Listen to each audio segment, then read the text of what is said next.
is the Community and Economic Development Committee. I am John Weddleton. Dave Training. Pete Peterson. Dean Gates. Felix Rivera. Greg Givian. Christopher Constant on the phone. Sean Waddell, Planning.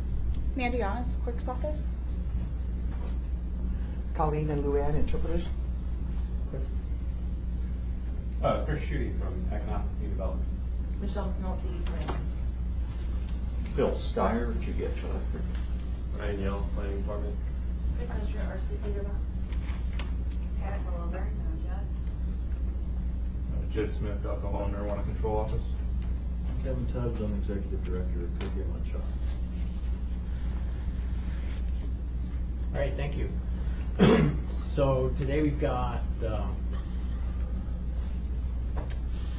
3 marijuana applications, basically the same people co-located, and then a discussion of possible liquor store restrictions, which will start off today. We didn't. We have a list of, for the record, Assemblywoman Demboski just walked in. So we've got a list of restrictions that we've got in other businesses to kind of kick off a discussion, and that will be continuing later. Dean started on an ordinance, just kind of mopping it up. We haven't gotten that quite ready to go. So we should do this one. Let's go on the road. Manufacturing and retail. Yeah, let's start with manufacturing. That's true. Maybe we should start with the horticulture. And go in a logical fashion. Well, let's go. We'll do manufacturing because it's less. So, Mandy, do you want to? Sure. So for Turnigan Manufacturing, all of the license restrictions were addressed in their operating plan. None of the licensees or affiliates had any taxes, fees, or fines found due. The operating plan adequately addressed the requirements for restricted access areas, security and surveillance, and no comments regarding license conditions were received by the health department. There's no extra conditions recommended for the license. All right, thank you. Sean? Okay, thanks, Mr. Chair. So as we go through all 3, I'm just gonna, there's a lot of it that's overlaps. So the first one we'll just kind of read through, and then for the subsequent ones, I'll just hit the highlights, and we'll discuss each one. So we're here with Turnigan Manufacturing. It's been a long process for them. They've been working on this for quite a while. I remember reading about them a couple of years ago. The Turnigan Manufacturing is applying for a special land use permit for a marijuana manufacturing facility, totaling 2,645 square feet of space within an existing building. It also has permits for retail and cultivation. The proposed facility is within an I-1 district, and that's generally located at the southwest corner of Fairbanks and East 48th Avenue. The petitioner has secured non-conforming rights for some of the lack of pedestrian facilities, parking lot and site enhancement landscaping. The site meets the required number of parking spaces, and they have an improved parking plan that's been signed off by traffic department. They're already going through their building permitting process, and they're changing use right now. The planning department recommends approval of the special land use permit, subject to the conditions that are in the staff report. And then that for this one, there's nothing major that's just hanging them up. There is a condition for letters of non-objection, but they've already secured those with the utility companies. Great, thank you. Any comments? Religious institution 215 feet from them. Yeah, what is Okay, that? so yeah, that's the separation distance is 200 feet, so they meet the separation distance. 15 feet. Yeah. Let's see. Ryan went out there to look at it. Do you remember the name of the religious? There's 2 religious assemblies, and one is a Korean church, and another one, can't quite recall the name, but it's something like in the hands of our Lord Church. Okay. There was no comments received. They had called, it might have been a year and a half, 2 years ago, when there was interest in this. And they had just asked about the separation distances. But the separation distance isn't 200 feet, it's 500 feet. So we've got kind of this three-tier system. So we've got the 200 feet straight line, lot line to lot line to all Then we have a 500-foot straight line distance from lot line to lot line to schools. Then we have a 500-foot shortest practical pedestrian route separation distance, and that's either measured from lot line to front door, lot line to lot line, or front door to front door, or front door to edge of athletic. And And it meets that. meets those. Yeah. Okay. I would make that really clear, because reading it, when it said 250 feet, I go, that's not a rule. I mean, that's the first cut. It wasn't the 500, because it really is more restricted than 500 feet. And then reading your narrative later on, you basically said, oh, we're 200 feet away, so we're good. But you know that we have this tiered system. The 200 feet is the first cut. And if you're within 200 feet, there's nothing, you're not doing it no way, no how. And then there's the schools, and then that third. Are you aware of that system? Yes, we are. I'd like to see somehow in this, if we could modify it, that it meant all three levels. Because reading it looks like you only looked at that first one and said, okay, we're good, and moved on. You don't want to come back and fight. It should be crystal clear. And it's true, we could do like AIM, clarifying that. Okay. That would be. Oh, and I were permit this thing.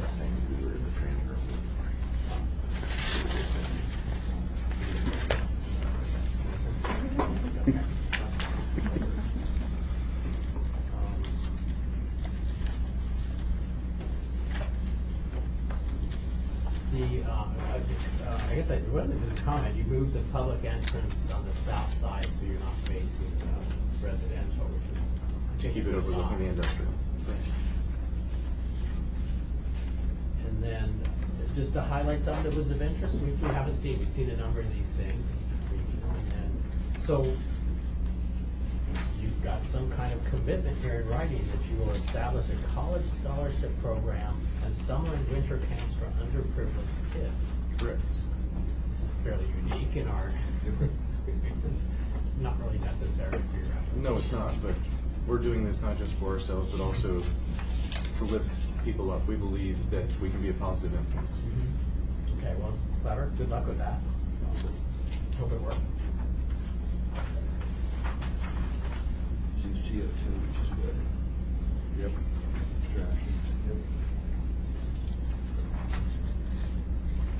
Okay, is there anything else on this?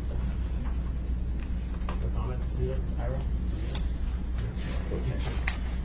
Yeah. Phil, since we're going to deal with the manufacture of the alcohol, the growing also, have you guys looked at it for Chugach? Do they provide enough power coming in there for what they need? Not yet. Applicant has met with our folks last fall. They know what they need to do. We know what their interest is. They're just holding off on telling us to do it until they're a little further along in the process. Okay, but you guys have talked, so that's all. There you go. As long as you're, thanks, Mr. Chairman, how did you figure out that you're a little over an inch into the utility easement? Oh. I don't know. Yeah, I don't know that would be Phil, but that would be the supplied as-built. That was with during the non-conforming determination. I see. They received, yeah. Like tectonics might have just. That's right. Over 40 years. Okay, so we have a recommendation? I'd recommend approval. I'll second it. Any objections? So we're just a committee, and what we do is tend to read it more carefully, then it goes to the assembly on Tuesday, and when it comes up, we'll state that we met, we discussed it, and we had a recommendation for approval.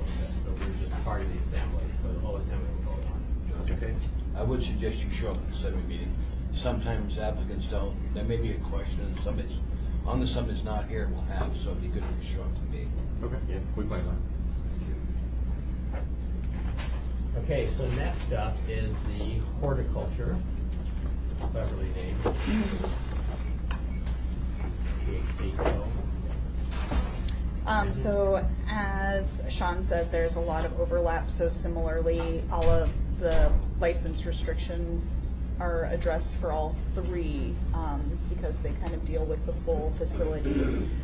So there was no extra conditions recommended for this license either. All right, thank you. Sean? Okay, thank you, Mr. Chair. So the applicant, Turning Horticulture Company, is applying for a special land use permit for a marijuana cultivation facility, and that will be totaling 9,950 square feet of space within the existing building that also has permits for the retail and manufacturing.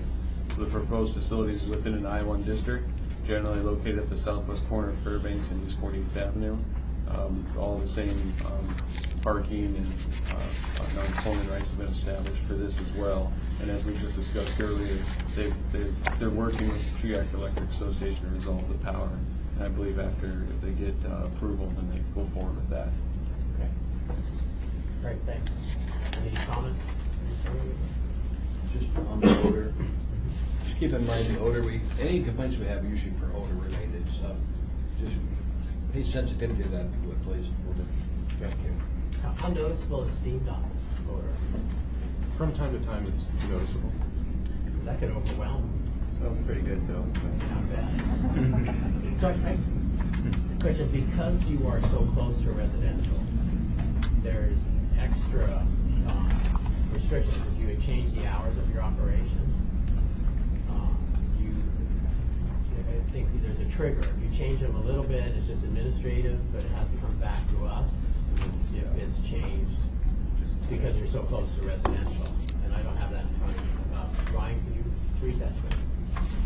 Yes, Mr. Chair. So for cultivation, any change in operating hours, that would just be a simple change to the operating plan that can be approved administratively. Where the kicker comes in is for retail establishments. Any expansion in hours, if it can be proven or disproven that there's going to be adverse impacts to neighboring properties, then it would go to the assembly. If there could be adverse impacts, if it can be proven that there's no adverse impacts, then it can be approved administratively.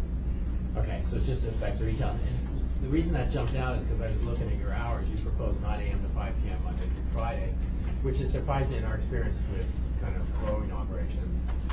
It's every day. Someone's in there. So you've restricted yourself here to 5 days a week, fairly limited hours. And so if you want to work on a Saturday, you need to go to get that changed. I mean, I'd say the time to do it is modify it now. Well, then, Which would really be could we doing- go ahead and do that now? well, maybe not at this moment. What would work best, Sean? For cultivation, let's see here. We could, probably when we do an AIM, we could modify it. AIM, or you add a condition. We could add a condition. Well, or wouldn't really be a condition, it'd more or less be a. Kind of a modification to the, yeah, an acknowledgement. Keith? Thank you, Mr. Chairman. So if they modify those hours, do they have to notify the state as well? Is that correct? That is correct. Yeah. Yep. And I don't, there's nothing wrong with these hours, but typically we see, you want something realistic now before it gets approved and you have to come back and go through all that hassle. So work with Sean, whatever way we work best, just so it's on record, because it's 9 to 5. Thank you. Not probably not gonna work, but. Sounds like a good name for a movie, though. I would think the narrative in the plan has to be like that. Yeah, the narrative. Because, I mean, look at condition 1, so even if we have something, if we put it as an amendment to the packet or something. We could stick to AIM, if we did it through AIM, we could just put that in the file, essentially. There has to That's be the something modification. from them, I think, that's writing, asking for it. Yeah. Because, you know, it's their plan, their narrative, so I think something other than just an AM, they have to write something saying, we want to make sure our hours are reflective of this, instead of what was in the original plan. You know what I'm saying? Yeah, that's a good idea. So they bring that, have that in our packet for Tuesday, and then also in the AM, or we just accept Well, that I'm as just part of the saying, document? part of the AAM can be a letter from them just saying, we want to change it, and we can incorporate that as part of, this condition 1 says, all uses shall conform to the plans and narrative submitted, and that isn't first submitted by the applicant. So I think they have to give us something that says, but I mean, it's gonna be a pain in your, it's a pain in the neck if you, it's just unnecessary right now. If you're thinking you might want to work Saturday, Sunday, or after 9 p.m., I would just work with the planning guys on language, because what our experience from these different organizations is they'll have somebody there sometimes 24 hours. I mean, they have people checking it multiple times. Yes. And that's Okay, good. Oh, I'm sorry, Tim. I saw you guys went to the community council in 2017. Correct. Have you been back since then? Because they've had to change your leadership. It's a lot more interactive than it was when Peggy was president. We've interacted with them, yes, but we haven't gone before them and spoken. We were waiting until after this. Okay. The relationship we have with them is to come back before we open up it and reestablish that line of communication. If you have any problems on where they're meeting, give me a call, because I make every meeting. It was bouncing around for a minute. Has it? No, it's now on C Street. I know where Tim, that what's is. the address? 3000 C Street. Yeah, it's a white building, first floor. I've been there. Right. And they have about 35 people that show up on a regular basis. So, and you're gonna be near the Salvation Army Rehabilitation.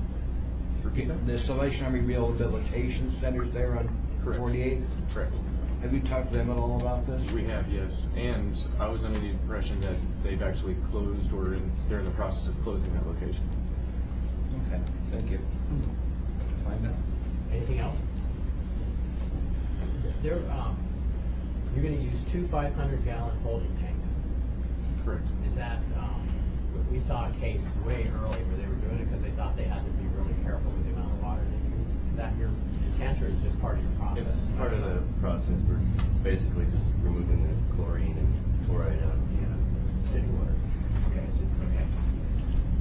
Okay, good. I just want to note that they should take fluoride out of the water. Dustin would be proud. Dustin would be very proud. This would be happy. Any more comments? Do you have a recommendation? Recommend approve. Sorry. Any objection? He's just saying quiet. If you are. I can go forward and say there's no objection. Okay.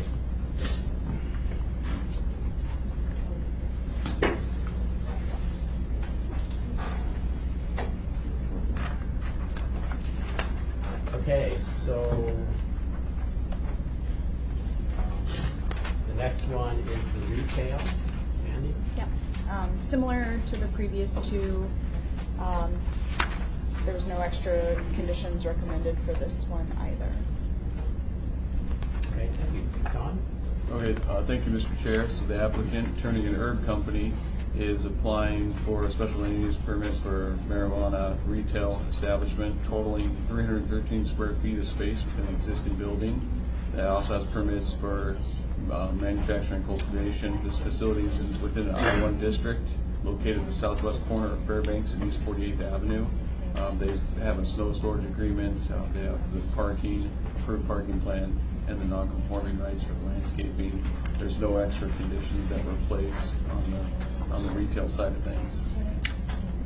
All right, thanks. Any comments? I just did a question that probably doesn't pertain to this, but what used to be in this building? I'm trying to remember. It was the former state police, state troopers armory. Okay, all right. And I believe, what's your neighbor is Caterpillar. Turbines. Solar Turbines, Division of Caterpillar. Thank you. Hours of operation, this is gonna be what, 7 days a week for retail? What are your hours gonna be? 9 to 5, I believe. Then you have winter And then hours. we've got correct? winter hours as well to adjust for the daylight. We close earlier in the winter time. You might double check. I looked at those and they look pretty extensive. I think that those are actually, maybe being flip-flop. I think there's Sanger and Rental 10 here. Can you speak up, please? It may have been flip-flop from the horticulture hours and the retail, because I think we talked about running a little bit later in the nighttime for retail operations. I think that's in there. Yeah, that was Yeah. quite an array of hours. Yeah. Okay, any comments? Have a recommendation? Can I just say Yeah, something? I would just say, especially as you're going into this and you start to adjust your hours, especially when it comes to retail, that's something if you're gonna make a change, you realize you have an issue, I would highly recommend you go to community council and talk to them before you come to us, because we're gonna ask them anyway. And the second thing is, if you start going for a year or so, and you come back for renewal, if you have a change in your hours like that, again, that might be an easy time that you kind of slip it in there. You can't slip it in there without public participation, especially when it comes to retail. These are the licenses that I get very sensitive about, because the closer you get to residential neighborhoods, that's where we're gonna have conflict and impact, generally speaking. So, that's why I say, if you notice you're gonna need to change your retail hours, I would highly recommend you proactively go and talk to your community council.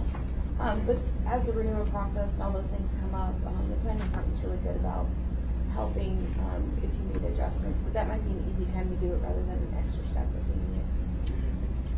Okay, then I'll move for approval on this. They meet all the requirements. All right, second. Any objections? Okay, thank you. I would suggest you turn around and talk to Tim Potter, because he's an activist there at that community council in Midtown. So, you get to need to know Tim. And just to recap, so they'll get a letter about the hours. Yeah.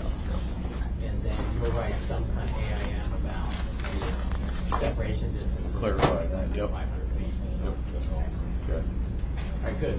See you Tuesday?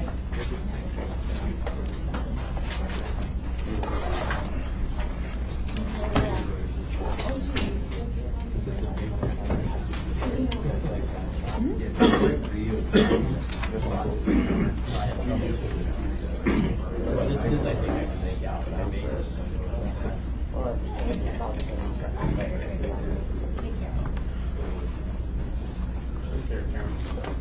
Just a quick point of information. The three licenses we just discovered do not appear on your regular agenda. They have a little shuffle. So they'll show up on the agenda, but they will be there. Okay. So if you're looking at the regular agenda wondering where they are, that's All right. It's always Friday. Okay, so next item is possible liquor store restrictions. And we have extra seats. I think you guys can fill the seats if you want. I'd be glad to.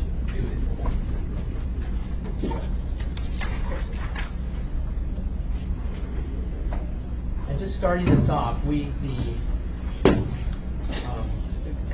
guess the reason we started looking at this more closely is we started putting some pretty tight restrictions on Crown Jugs and Mountain Dew, and then on mom and pops in Midtown. And it was brought up that puts these companies in an unfair situation compared to nearby competitors. So we said, well, maybe we should make these restrictions, see where there's problems in an area, and make the restrictions apply to every business in that area instead of just individuals. So it's very conceptual, and we haven't made any rules yet. We're just looking at it. We may do nothing, we may do something. So I think in case Mr. Tubbs said, I hadn't heard anything. Well, there was nothing here yet. So you're at the very beginning right here. We appreciate that. In fact, we appreciate any kind of pre-notice, and if my ears aren't to the rail enough, I answer the phone 24/7 anyway, and I'd be welcome to receive your calls before an action or concerns or something we can head off at the pass as an organization. We want to be proactive about it. We expect that you're reading our agendas every couple of weeks. And I don't know. Can you just have them introduce themselves? Oh, that's right. Let's go. I don't know. My name's Kevin Tubbs. I'm the new executive director for Cook Inlet Char, and we represent 1 in 10 Alaskans whose paycheck depends on the hospitality industry for their income. And we'll go through again. This penalty is 3 minutes late. Actually, I was right at 9 o'clock. I looked at my clock when I walked in. You're just always early. Peggy Robinson, past president of Midtown Community Council, where I think that we were inclusive and discussive of things, and that I'm the person who has who did the initiation through the Community Council about the alcohol restrictions and concerns about the licenses. Okay. Tim Potter,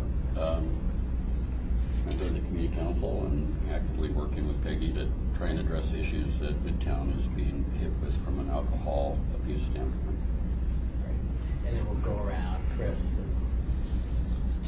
Just again, we'll hit the names again. Oh, Chris Usher, RC Tinderbox.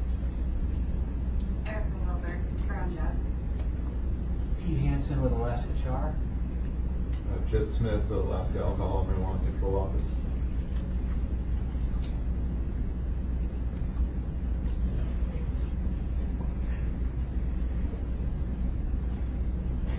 Okay, good. Interesting signing for that. I did the wrong one. That's what we did. Tobacco was the wrong sign. Tobacco was the wrong sign. That's not tobacco. That's tobacco. Different tobacco. The last one. Dick Slur? And it looks like Dan Coffey's on his way in for this. So, You said we adjourned already. I guess, as I mentioned at the beginning, we don't have an ordinance scratched together quite yet. Dean to kind of rough something together was very preliminary. What we have here, did people get a copy of this? Okay, put your glasses on. So what Mandy did is went through and did a list of every restriction we have on every establishment that have special restrictions. And then I just sorted out, the sorting by condition type was me. Just to give us an idea of where we are. And it's interesting because they're not You're at consistent. 4700 El Oro, back in Ridge, Alaska. Yes. Sorry about that. Can you hand me another one? I could have get it on. Oh, you could have this one. I can't see it no matter what. I know, it's really small. Thank you very much. Thank you, Amy. Thank you. So this was done just to see where we are now. And then perhaps kick off a discussion on, do we want to do something more broad? I'm very open on how we do that. Any recommendations here?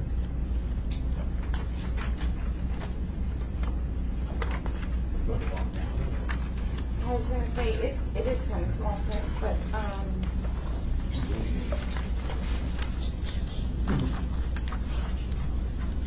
I don't know how to approach this particular one, simply because I recognize the value in looking at each property individually, because the majority of licenses come through with the same conditions. You have to comply with this law, that, whatever. But there are unique situations where I remember we had a BMW that had, do you remember all the loud music and Yes, stuff? it was on Old Stewart Highway, I know exactly which one. Yeah, and then there was complaints about trash, and so that particular licensee, we imposed specific conditions for a specific issue. So I think there's still value in doing that, and that's why I'm a little resistant to one size fits all. Is simply because the majority of operators, I believe, are good operators, but when you have one in a unique situation, you have unique conditions. So I'm not sure for those that want to, I understand the concept of going to a regional issue, like if Midtown has specific issues, these are our specific criteria we want to look at. And I guess that's where I would start is let's targeting on a location or a region of town and say, are there certain standards in that area of town? So we'd have to define how we're going to draw the border basically in the region, and then what conditions we think might help that area with the specific issues that area is dealing with, if that makes sense. Yeah, I think that's very legitimate, looking at it that way. And you can see downtown in code already has requirements that's at the top. So in a way, we're not really cutting new ground here. Right. You've been here before. Jonathan, if we could get a listing of, for example, the package stores that are within the Midtown area, because that's where we're getting the request from the Midtown Community Council to apply the same standards to every package store. And they list and show them all the package stores that are there, because we need to see how many we're dealing with. And it's not just Midtown Community Council, it would be the bordering community councils around Midtown, Rogers Park, some of the other ones around there. They have the same concerns, so. I'm gonna go quick to Ira. John, echoing Dick and Amy, the Midtown area and the Smart area have a pretty high density of package stores. And I know from previous comments by owners that one owner say, well, if I don't have this product and the other one does, I'll just go over there. So I'd like to at least have an even playing field. There's probably 8, 9, 10 liquor stores within a mile radius. So we need to get a list. Yeah, exactly. I like the idea. So to address Dick's comment, the clerk's office is actually having a meeting with the GIS to do a map for liquor licenses similar to the marijuana licenses, so it's in the works. Good. Mr. Chairman. Let me get Vito. Yeah, thank you, Mr. Chair. I just want to echo what my colleague, Mr. Trini, stated. This has been an issue in the Midtown Community Council, and as you stated, Mr. Perman, in the Spenard area as well. So if we can regionally focus this instead of something that's sort of citywide, I think that's something we should do.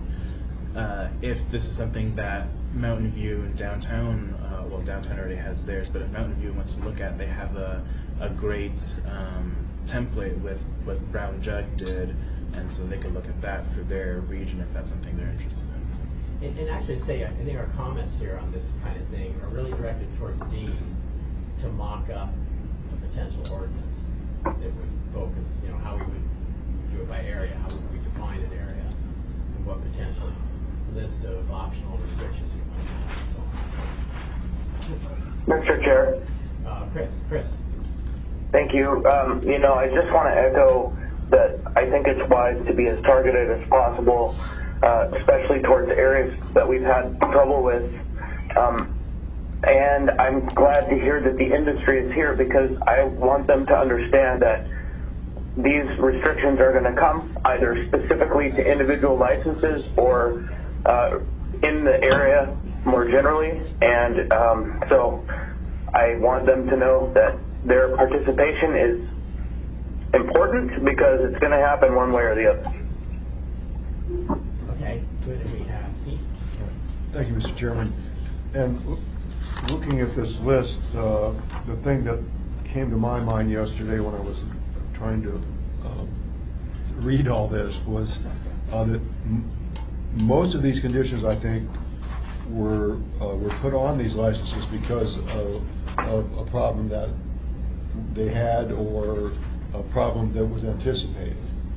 And I don't, because there's a wide variety of conditions that have been placed on numerous different licenses. And none of this happened overnight. It's sort of been established over a period of years. Many of these licensees have been at those locations for a number of years. So just want to point that out. Yeah, we reached a conclusion on the types of products that were inappropriately available to the chronic public and users, the street vendors, and on that basis decided that these are the things that needed to either be price increased or barred or whatever, or marked, so on. It would seem to me if that assumption that this is what they are going to purchase and they should not be priced at availability, we get large quantities of alcohol for very little money, then it would be, I think it would be wise to say, well, those should be barred by everyone else who is in that vicinity, because if you don't do that, then there's absolutely no chance that this will result in any relief from the situation in which the city finds ourselves. So I would urge consistency and across the board, and you can see that back up 15 years ago when we did downtown. I read that ordinance, and when we did downtown, there were specific things that were identified as problems, and the conduct and the products that were denied. You can't sell them down there. Those were the ones that were applied to everybody in the ordinance. So I would urge you to do that. Can I jump to Kevin? Yeah, go ahead. Okay, Kevin. I really appreciate your input, and I looked through this list of restrictions, and it sort of looks like the adjustment of a ham radio to find the right frequency. And we want to make a difference in the problem as well, but we look at some of the restrictions as it's kind of an archaeological dig over failed legislation that isn't making the impact that we hoped it would. at the time it was installed. I'm not sure how many problems were solved because a vinyl sign was not allowed on the outside of the building that advertised beer.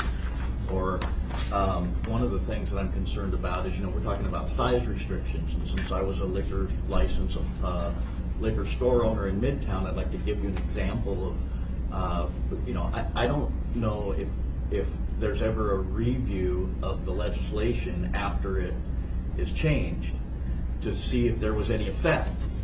And for example, I got a customer, his name's Herbie. And Herbie, he probably has some issues with alcohol, but his way of maintaining it is that he only buys mini bottles. He buys 2 at a time, and that way he doesn't have more than he can drink at home. Well, Herbie's favorite store was across from the Captain Cook, and when they were eliminated from selling minis, he was forced to buy a bigger bottle because that's all they had, and he wasn't going to go to another store. He works at the hotel across the street. That's his normal routine. So, in essence, the legislation meant to help does not work. They're going to find this product, the small sub-segment, and they're mobile, and it seems like liquor licensees are stationary targets, so they're easy to hit, when really the issue is more of a people problem. We want to have some impact in it that actually works. What I look at is just this history of, maybe if we do this, it'll work. We'll do this, it'll work. Well, there was a DWI in front of this building, we better restrict this guy. And what I'm looking for is real solutions, ones that make a difference in the number of chronic alcoholics that are on the street, and not newspaper article level decisions that don't help anybody, not the chronic alcoholic, not the mainstream Joe six-pack, and it certainly is detrimental to an industry that employs 1 out of 10 Alaskans, and their paychecks depend on a healthy business. So, Mr. Chair. my question is, do we ever repeal any of the ones that don't work? Hold on, I got you on there, Chris. Okay, well, thank you. I think that's, I don't know that we do review them, but in a sense, that's what we're doing here. Having made this list and scratching our head over it, through this process, it'll implicitly or explicitly review it, definitely. So we have, who was in order, Nick? I agree with Dan, though, we need to take a holistic approach, otherwise we're playing whack and roll, and that's what we've been doing. We need to take a geographic region area and make the rule apply to all the stores, rather than have restriction on one store, another one across the street, sell the same product. It makes no sense. Okay, Chris? Yeah, thanks. Listening to what the gentleman from the industry just said, it sounds like that he would be in support of an alcohol tax to actually fund the services that are needed that aren't there to tackle this problem broadly. But I will get narrow and specific. My neighbors have very clearly seen the value of not having those dollar shooters in the downtown. And so I think there's a ton of evidence that that has been an effective condition, and I would stand on that hill and die on it at this point. Okay, don't die. Thank you. For the record, we did put a little over $40 million into it. Okay, we'll go around. We got it. Okay, so getting off of the philosophical, I want to get into specifics. The reason we put conditions on license, I look at it like there's the baseline of what the assembly can approve when somebody gets a liquor license. You have to follow state laws, you have to follow municipal code, all those things. There are specific community-related issues that come up. I'm speaking about specifically the Eagle River Walmart. That's one of the conditions where you can't advertise outside that there's alcohol inside. You can't put that on the side of your building, right? But that's right next to Eaglewood, a very large homeowner neighborhood, and that was one of the conditions for Walmart even getting a liquor store. So part of what we're doing here, when we put conditions on license, that may not make sense to somebody who comes and looks at it 20 years later. It makes sense to the community at the time because that's the way the community accepted that's how they're going to fit into our community. And when we look at impact on conditions, what we're looking at is, for example, you might say, well, why does somebody have to start playing karaoke after 10 o'clock? Well, because their establishment is right next to a residential neighborhood, and that has been a consistent problem. So how do we measure that's been successful? I think is what I'm hearing you say. And I know it's been successful because I was at those hearings when dozens of neighbors showed up to complain, and now we put that condition on that license, and 4 years later, 5 years later, when those licenses come up for renewal, we're not hearing any more complaints. So my measure of success is in part not hearing the complaints anymore, or not seeing, once we put that condition on there, we don't see violations of that condition. That's another way that we're seeing that they're actually complying. So to me, all these things that we're doing are making a difference, even though it seems like arbitrary to some. Well, it's because you maybe didn't follow the process or weren't there at the hearings. I think to the community, they're a big deal. And so when I'm looking at, if you're going to do a regional approach, and I advocated for being specific, the more specific I think the better. Because frankly, in my community of Chudiak Eagle River, we're not having these issues, right? So in my community, why would you ban single shooters when that's really not a problem in our community? I think the most, the ability for us to allow operators to operate within the law, which the law allows them to serve single shooters, I think unless they demonstrate that they're either a poor operator or there's been a problem because of what they're selling, I think there's no reason to go overboard here. And so I really think keeping it focused to specific areas is important, but I think the things that we're thinking about for potential regional, fixes, things I've heard were limitations on the lower number of not only what you can sell, but the price of what you can sell. That's one thing I've heard. I've heard sometimes the bottles should be marked. That's another thing I've heard, because I've heard then people can figure out where they're coming from if they find litter everywhere. Again, I said the restriction on specific products. Other things that I've seen for conditions that I'm thinking the Midtown Community Council might be interested in, or the operators are there, requirements of keeping their property to a certain level of cleanliness.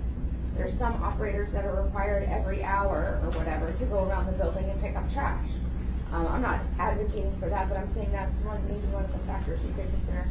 And another thing, I don't remember off the top of my head what the state law requires, but video recordings, is that required? But I know with some operators, we've required them to have a separate video system to actually record the registers, because we were having issues with them selling to certain people, and they had to retain those for a certain period of time. So when we're thinking about what we're going to do and giving teams some guidance, this is what I'm thinking of. Number one, how do we define this regional area? Number two, what should the conditions look like that we should consider for potential application?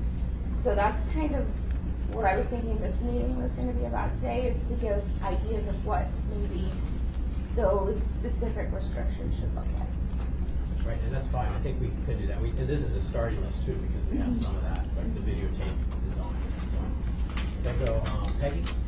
So the back, or kind of some update about how the MOU, the restrictions that the community council went into an agreement with mom and pops. It's been in place for about a month or so, and that I check in regularly. I live right down the street, and where my initial issue was with the trash.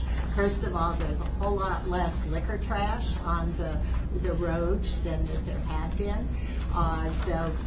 And that they have started marking on the bottom, and they do the marking with a permanent marker when at the point of sale. And so when I stopped in a couple of nights ago, the clerk showed me the permanent marking pen. He said, yeah, when we sell it, then that we mark it. And so the beer cans that I had seen when I was walking up there did not have their mark on it. That I did take over to In-N-Out liquor store, which is the one across the street, that has been used as the comparison.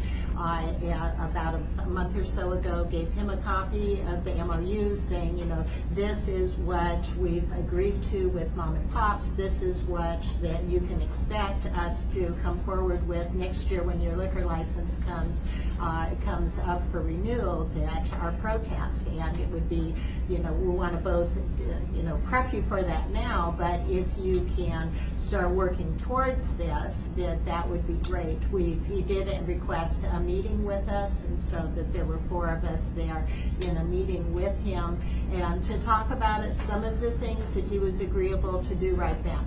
And a few other things that he was not agreeable for doing. But as you may have seen in that we weren't banning the shooters, but having a minimum price on those. And the same thing with the fortified alcohol or beer as well. And that has made a difference from what we're seeing with the trash part. Generally, there are less people hanging out as well, both behind Mom and Pop store as well as at the park. There aren't the big parties that there had been, last year. So that, and my hope was, and I talked to him originally, was, look what Walmart had done to help voluntarily to help control their problem, and requesting that these other smaller liquor stores be good neighbors and voluntarily doing that. They weren't interested in voluntarily doing it, so that they've had this MOU, these restrictions on. But I think that it is working. Agrees certainly within the broader scope of an area, because we're right on the border with Bernard Community Council, and they have some liquor stores there, and it's the same kind of issue. Any of the stores that are in walking distance, and Open Cake, some as well. So that I think that it can make a difference. I know that it's made a difference in downtown with the restrictions they've had through the years, and we'd really like to see something in Midtown to help. And yes, it's just one piece of the problem. There are a lot of issues with it, but this is one thing that we've got some control over. Okay, well, thank you. Appreciate that. Tim? First, I said it in one of my presentations that you've got a couple of things here, and I think this is what the community and sometimes even the assembly gets confused about, is that there's a state licensing process through the ABC board. Then there's the municipal conditional use process. And that is where the specifics and the detail really come into play, where you can fine tune that conditional use approval and permit, just like anything else, whether it's a sky bridge or a parking lot or a parking garage. You detail it to be compatible with the surrounding area. And it's that mechanism, so I totally agree with Amy that that is the appropriate place. Now, in our code, we have general standards for conditional uses that everybody has to meet. And then there are some types of uses that have more specific generalized standards, and you have to follow those in our code.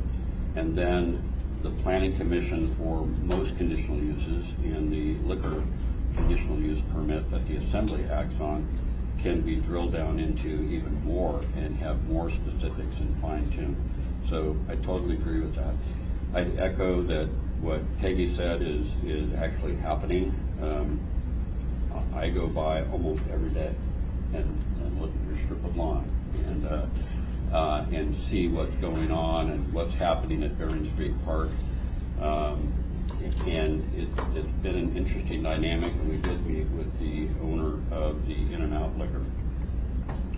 He immediately that day took the single beers out of the little cooler rounds and agreed to do that. But he was not willing to reduce or increase the price on his shooter bottles. And as evidenced in talking to the new SHAR representative, that when I can, and it could have been Herbie actually that was buying, the point of sale price does seem to make a difference. And some of the buyers that are the most problematic are driven by price and the type, both for concealment but also what they get for the dollar. So our concern with the 50 milliliter shooters is that's almost 1.7 ounces of hard liquor. And if you can go at 99 cents, if you go out on the corner and beg for $5, you can get about 7.5 ounces of hard liquor.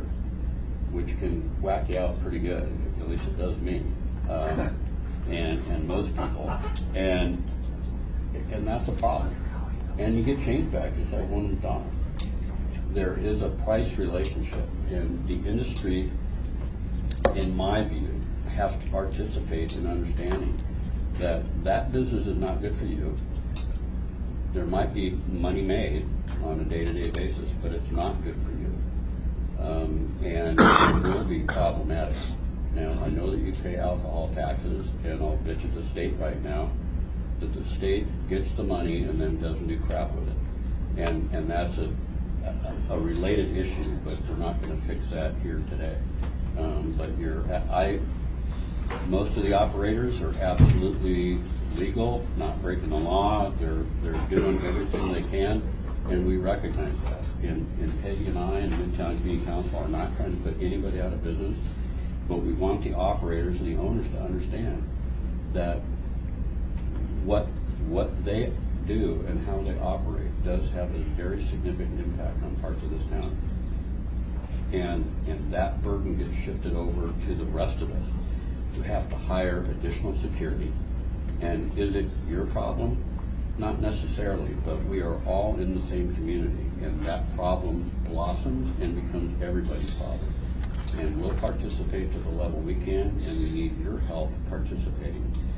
And there is, along Spenard, in Spenard and Midtown, we're already seeing that with the changes that have been made at mom and pops, that I've witnessed multiple people come in, get upset about the price for shooters and the larger, even single beers, going for $2.49 up from $1.49, and they walk out and go to mom and pops, or they'll go over to Spenard Road, and I mean to In-N-Out and buy the same thing, and then often open it up, drink it, and then drop it on the street.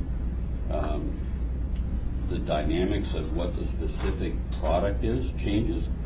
Platinum, XXX or whatever is now seems to be a favorite. I don't know why, but it does.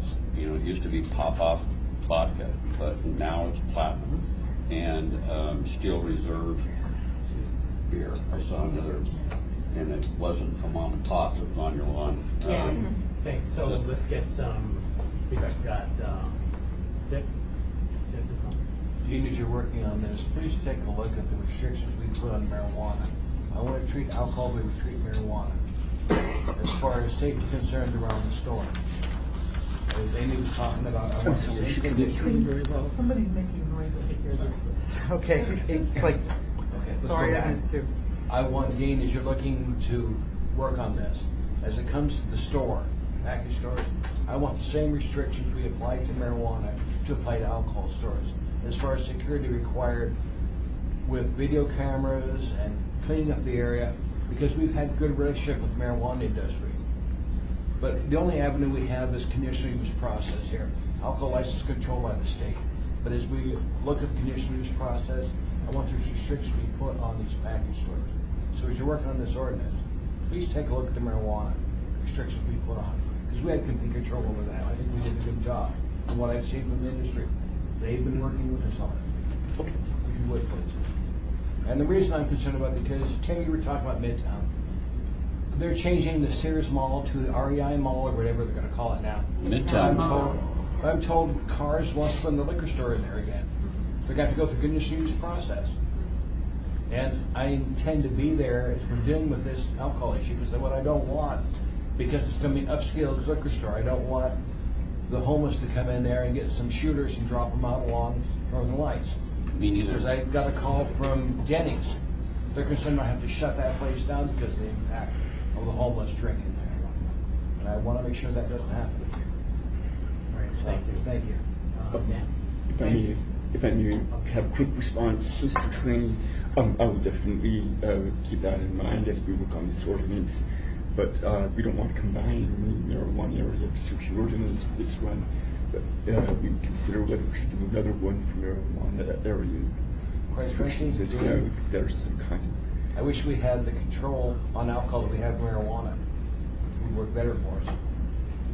Thank you. Dan? Yeah, I think most of you around here know I've been doing this work for 40 years. I've seen a lot of conditions and a lot of, because we've had a lot of problems with alcohol. You know, abused, it's a very dangerous product.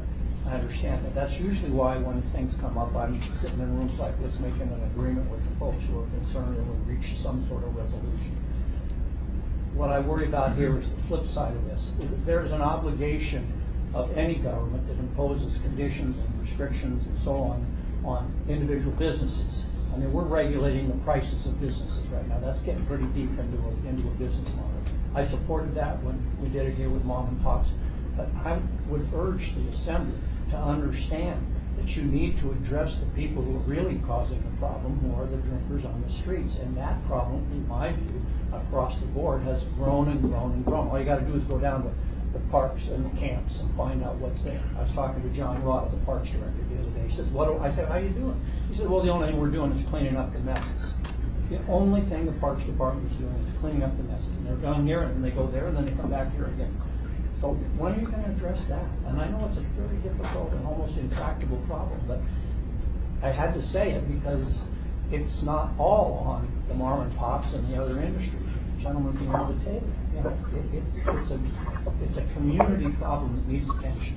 And if that is the result of these kinds of discussions, then I will be very pleased because I think there are solutions. I'm certainly willing to work with everybody here and anybody else who's interested in solutions to come up with some that would address it.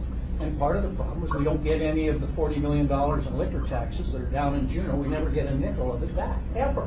And that was one of the commitments they made back when everybody voted for this thing. So, anyway, enough said for me. So if I could just interject in there, we are doing a lot.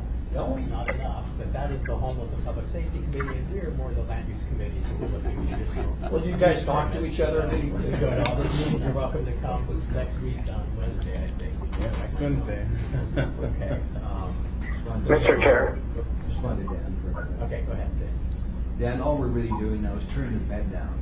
Much like a hotel, we get to clean out the problem. Homeless move back in, we move another area, we turn that bed down, we clean it up, and move back into it again. But this is a West Coast problem.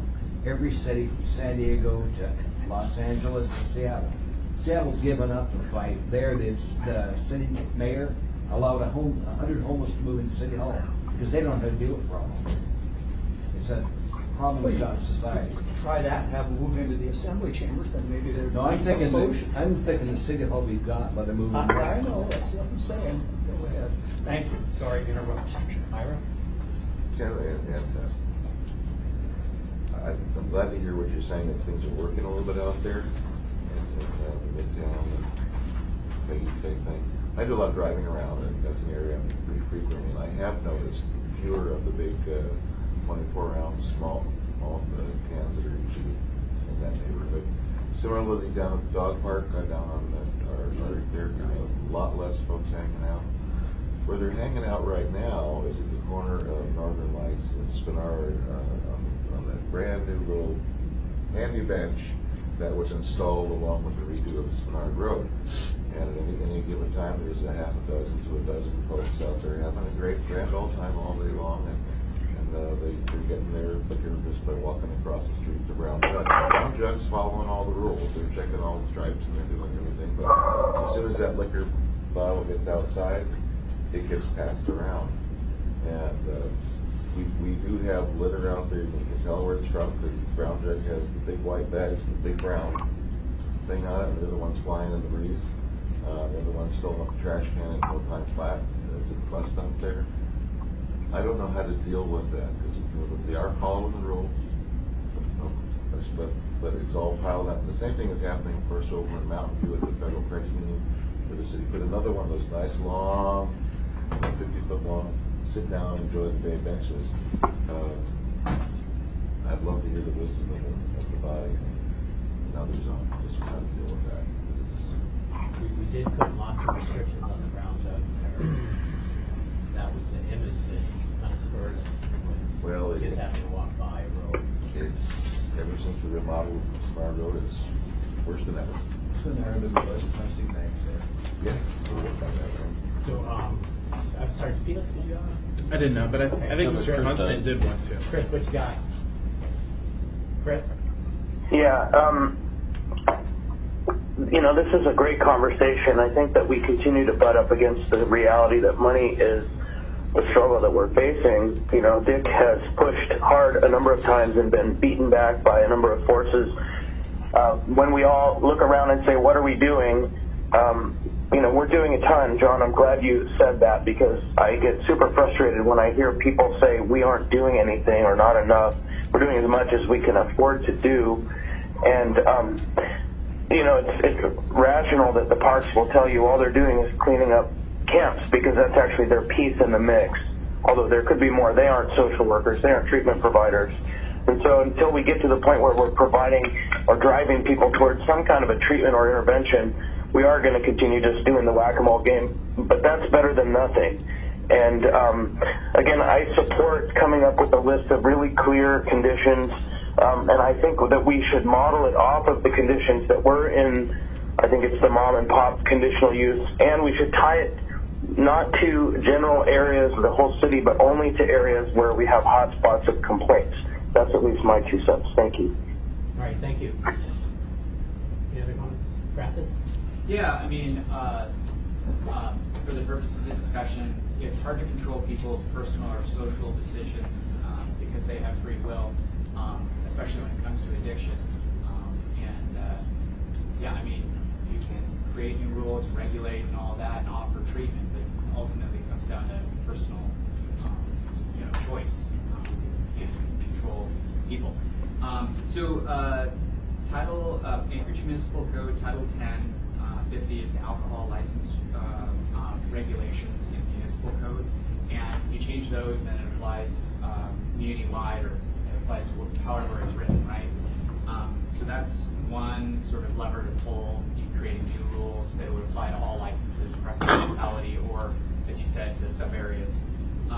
The old Title 21 code said that basically you couldn't revisit a conditional use permit after it was approved, because so a business has, or an operation has applied for a conditional use permit, gotten approval from the Planning and Zoning Commission or the Assembly, and you couldn't then, after giving them a business and entitlement, though, then go revisit that and change the rules on them, or move the goalposts on them and take away some of their business right, unless they substantially changed their business operation. There was a legal process to go to try and remove a conditional use, but that was pretty complicated, and that was done with that one application, the Spirits of Alaska. The new zoning code, new Title 21, may allow you to go back and revisit the conditional use permit. I think I've heard the law department view the current wording and regulation that a conditional use can be revisited. So I wanted the body to know the difference between the old code and the new code, because it's easy to still be thinking with something we may be familiar with in the old code, where the new code has some changes and nuances that may create new opportunities, or may be different, right? I wanted to warn folks that if you create regulations that are so specific as the price of selling a product or the size of a product, then you will be put in a situation where you'll constantly have to be updating it because of inflation and changes in products. That if you create something so specific as a price on a certain quantity, then that may be outdated the following year, right? Or over 20 years. So you have to keep having to go back and change that. I think Mr. Coffey spoke to that, and I agree with what he said.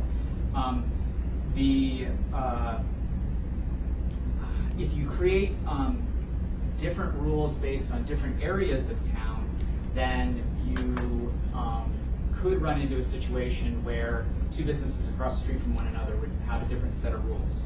So if you said, okay, this is Bernard Community Council, you can't sell certain bottle sizes at prices and that sort of thing. Well, then you might end up with Winehouse, on Spenard and La Bodega in the Northern Lights Mall have one set of rules, and then the Captain Sparrow across the street or In-N-Out Bush Liquor has a different set of rules, and you might be penalizing a good operator and not having the same rules apply to someone that may be problematic. So you just want to be careful about when you're treating areas differently. And then, when we create regulations, I worry that we create a false expectation on the public that because we created these words, they'll be followed. But that's not really the case. I mean, you have good operators and you have bad operators, and the bad operators aren't following the rules now. When you apply new rules, I don't know that they will change their ways and start, following the new rules. Meanwhile, the good operators that do follow the rules, you'll just continue to, you place more restrictions on them and reward bad operators. That's all I have to say. Very good, thank you. Can we get a list of those bad operators? I don't see anybody in a Hold on, commercial. I got Dean. Thank you, Mr. Chair. I just wanted to make a statement to clarify one good misconception I hear repeatedly here and in other places, that we're not getting any money from the alcohol industry locally here. And that's not quite true. We're not getting any, I think, of the tax money that the state collects. That could be true. I'm not sure. We're obviously not getting very much, if any. But we also have alcohol licensing revenue. The licenses are state licenses. But we have a state statute that says if a local municipality is enforcing and regulating liquor industry, enforcing state law regulations, as local ordinances against the liquor industry, that all of the annual liquor license fees that are collected by the state will be funded to or given to the municipality. And I investigated that a little bit, whether that's actually happening. And we are, I've verified with the Treasury Division that we are receiving annually about $350,000 in liquor license fees from the state. Okay, thank you. We also I don't know where it's going though when we receive it. There's also That's property tax and inventory tax. We had, go to Dick and tax. Just, Dean, what I'm interested in is when we take a look at the amount of taxes raised on alcohol, I want to make sure a portion of that, large portion, comes back to geographic area in which it's raised.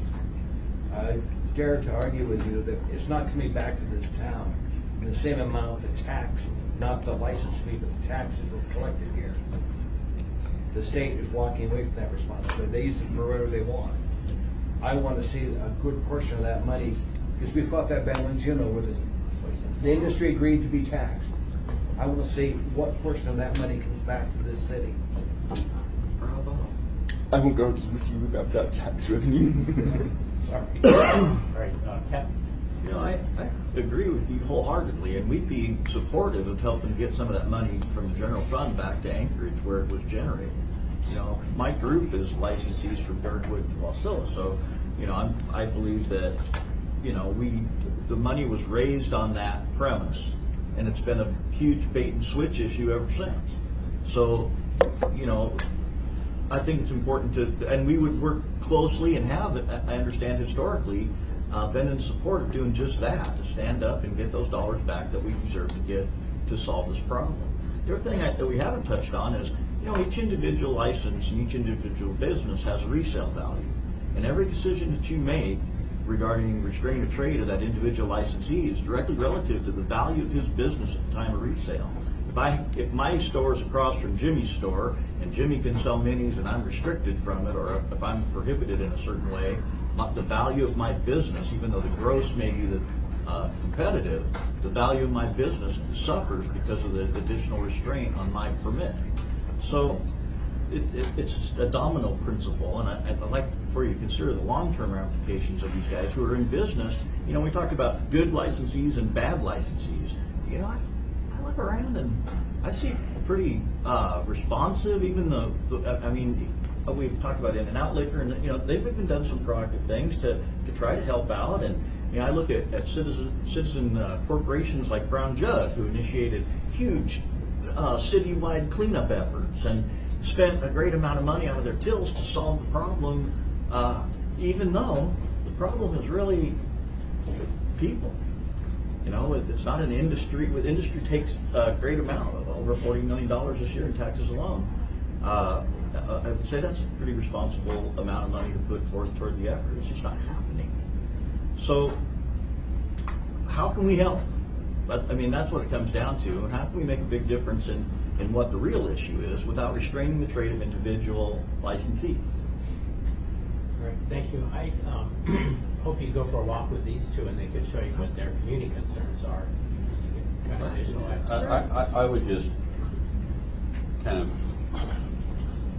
cobble on to what he was saying, was that, you know, there is a certain amount of responsibility, and I'm pleased that there's an organization that's active in that. And part of what you can do is tell everybody in your organization that all of you are in this together. And if there's some peer pressure and leadership that says, you know, you may be following all the state laws, everything's fine, but you have to be cognizant of what the hell happens as soon as the person walks out the door. And that is part of your responsibility. And people can argue that that's not, and I disagree. You have to wake up and figure out that everything that happens once that person leaves the door impacts you as a business owner, impacts all the neighbors and people around the entire city. We have to all agree that we're in this together. We should all go to Juneau and tell them that we want our relative share on a per capita basis, and they have to be accountable to the people. And that, you know, whether it's through actual programs that are installed and operating that's funded by that in town, or it's cash back to the city on a pro rata basis, that needs to happen. But if you can put some peer pressure, and when we talk about good operators and bad operators, Spirits of Alaska was a bad operator. I'll just say that. And I fought that one for 20 years. And they're not in business anymore. And I'm hoping that as all of this goes forward, and you can talk to everybody that's part of your organization, that I think the assembly is to the point that they're not going to put up with it anymore. And they're going to impose additional restrictions because of community interest and pressure. And it's going to be easier for all of you if there's an agreement that you're going to step up and everybody is going to put pressure on all of the other operators that are part of the organization to watch what happens outside the door. You know, because when I can go to a liquor store and find 8 shooter bottles within 30 feet of the front door of the place, there's a problem. All right, thank you. You guys will be taking a walk together, I think. Yep. Thank you. So I just want to agree with a lot of what Francis said. I recognize, listen, I'm one who believes that you deal with individual issues on an individual basis. But I recognize exactly the situation that was brought up for our last liquor license with Mom and Pop, and now In-N-Out being across the street. And it's absolutely what we did to Mom and Pop had the predicted results of driving business to In-N-Out. I mean, most of us knew that was going to happen. So I recognize the desire of some of the assembly members to deal with this at a more regional basis, and I think there's certain things we can't get around. The fact of the matter is, if you're going to do that, you're going to draw an imaginary line somewhere and say this is the border, which means people that are on the other side of the border are not going to have the same restrictions. Again, I'm willing to entertain and listen to all the sides to hear what restrictions people think are rational and reasonable. You know, but again, I would absolutely fight tooth and nail not to change specific code to make this regional across the entire city, because frankly, my district doesn't have the same problems that Spinard has. You know, and there might be something else that comes up in my district that we need a unique solution for. And I think it's the same thing with land use code. You know, we have chapter 10 and chapter 9 for a reason. It's because we recognize not every part of the community is going to be dealt with in the same way. And so with that said, I think I'm hearing all the assembly members that have weighed in kind of have the same idea that yes, this shouldn't be a blanket one size fits all for the entire city. It should be focused on the hot spots in those areas.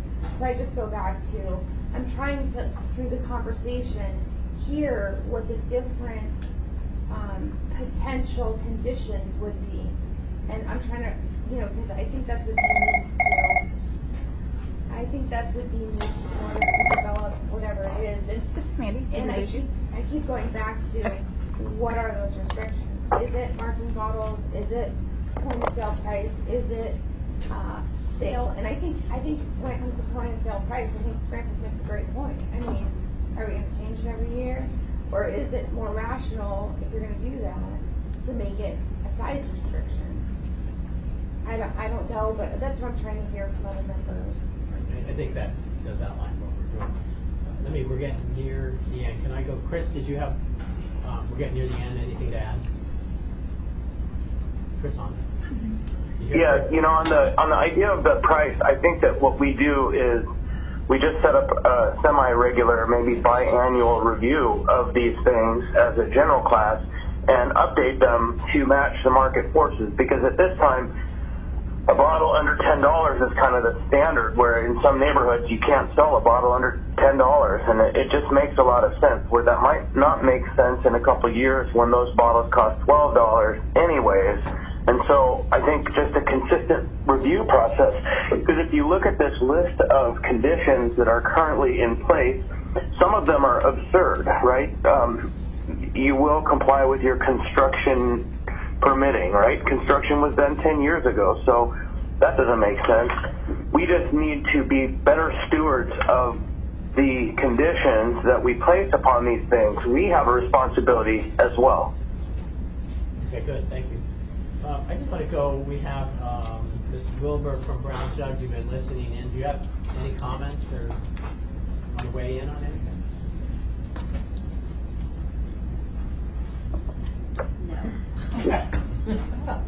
Well, I hope you will. I'm glad you're here. And as we move forward, this is very beginning, and I think what we'll do is probably mock up some kind of ordinance, and we'll look through that at the next meeting. And we may go nowhere. Mr. Chair. Or change things up, but I'm glad you're here. And I hope, don't be bashful about commenting, because we need to hear from people who have hands-on experience. So, Chris? Yeah, I didn't realize that the Brown Jug was there, and I just want to say thank you on behalf of the Mountain View community and the downtown, really, that you guys did close the store at the Red Apple, and you did that in working with the community council and the community and their concerns. And that was a very magnanimous act, and it was clearly a sacrifice on your behalf. And so from me and my constituency, I just say thank you. And then Pete? Yes. Did you like to chime in? Or thanks for coming. Yeah, thanks for inviting us, and of course, we'll be happy to work with community councils on local issues and with the assembly in drafting of this. Thanks for bringing us in. Okay. And make sure Manny has your email addresses so that when we deal with this in the future, you know that it's on the agenda. Mr. Chairman? Happy to share it. Francis? Yeah, just quickly, I mean, from my point of view, I don't think that the Assembly has necessarily bungled anything when it comes to alcohol or alcohol licenses. The lever that the Assembly has used, which it's debatable how effective it's been, but I think some people would say it's been effective. Is at the time of an alcohol license renewal, there's notification that goes out to all the community councils, and that community council may band together and say, we have experienced some problems in our community that we feel have derived from a particular business. They bring that to the Assembly. The Assembly bifurcates the alcohol license renewal, has a hearing on it, has a discussion on it, and then deals with that license to bring them closer to conformance with community expectations. That's what the Assembly's done, and it may be working well to deal with that based on a complaint from the community, and that happens every 2 years. Right? Yeah. Good, thank you. And I forgot Jed, you're here. Thank you. Any comments? Nope. Okay, appreciate it.